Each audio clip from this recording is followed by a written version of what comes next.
Hello എല്ലാവർക്കും നമസ്കാരം. ഇന്ന് നമ്മൾ ട്രൈ ചെയ്യാൻ പോകുന്നത് ചില്ലി എഗ് ഡ്രൈ ഗ്രേവി എങ്ങനെ ഉണ്ടാക്കാവുന്നതാണ്.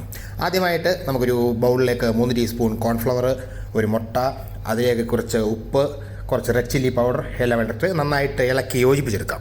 ബോയിൽ ചെയ്ത് വെച്ചിരിക്കുന്ന 2 മുട്ട നടുവേ കട്ട് ചെയ്ത് മാരിനേറ്റ് ചെയ്തെടുക്കാം. അത് ഒരു നോൺ സ്റ്റിക്ക് പാൻ എടുത്ത് 3 ടേബിൾ സ്പൂൺ സൺഫ്ലവർ ഓയിൽ ഒഴിച്ച് പുരട്ടി വെച്ചിരിക്കുന്ന ഈ എഗ്ഗ് നമുക്ക് നന്നായിട്ട് ഒന്ന് വറുത്ത് കോരിയെടുക്കാം.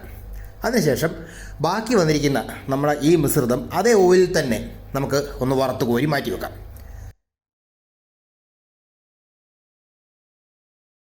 അതേ പാനിലേക്ക് തന്നെ നമ്മൾ കൊത്തി അരിഞ്ഞ് വെച്ചിരിക്കുന്ന വെളുത്തുള്ളി, നീളത്തിൽ അരിഞ്ഞ് വെച്ചിരിക്കുന്ന ഇഞ്ചി മുതലായവ ഇട്ട് നന്നായിട്ടൊന്ന് മൂപ്പിച്ചെടുക്കാം. അതിലേക്ക് ചോപ്പ് ചെയ്ത് വെച്ചിരിക്കുന്ന ഒരു സവാളയും കുറച്ച് ക്യാപ്സിക്കവും ഇട്ട് അടച്ചു വെച്ച് നല്ലപോലെ ഒന്ന് വേവിച്ചെടുക്കാം.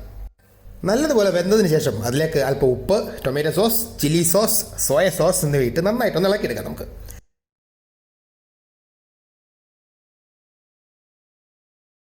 ഇതിലേക്ക് 1 കപ്പ് വെള്ളവും 2 ടീസ്പൂൺ കോൺഫ്ലവർ ആഡ് ചെയ്ത് നമുക്കൊന്ന് ഇളക്കിയെടുക്കാം. അടുത്തതായി 2 ടീസ്പൂൺ കുരുമുളക് പൊടി കൂടെ നമുക്ക് ആഡ് ചെയ്ത് കഴിഞ്ഞാൽ ഏകദേശം ഇതിൻ്റെ ടെക്സ്ചറൊക്കെ റെഡിയാവും. നല്ലതുപോലെ മിക്സായ ഗ്രേവി അല്പം സ്പ്രിംഗ് ഒണിയനും കൂടെ നമുക്ക് മണ്ടക്കിട്ട് ഒന്ന് ഫിനിഷ് ചെയ്തെടുക്കാം.